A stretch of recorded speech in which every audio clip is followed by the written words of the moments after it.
So what if I don't speak in tongues, you might ask? Most Christians, especially in Uganda or Africa, have heard that you must speak in tongues as a measure of your spiritual maturity. In fact, they may be told that when you speak in tongues, you confuse the devil. But what does the Bible teach? Now, 1 Corinthians 12 has a lot to say about the gift of tongues, but one, it says they are God's gifts to some. Not to everyone, but to some. You see, God gives different gifts to different people so that we may be united, we may be dependent on each other as His people.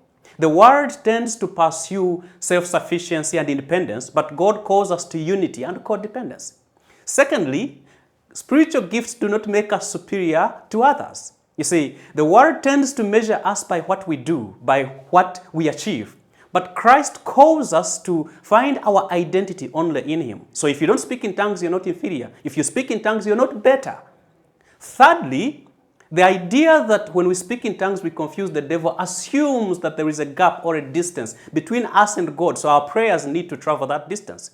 But we are united with Christ in God, which means that actually God listens and hears our prayers even before we say them. We do not need to confuse Satan because we are in Christ and in God. So what if you don't speak in tongues? That's okay. All you need is Christ and Christ alone.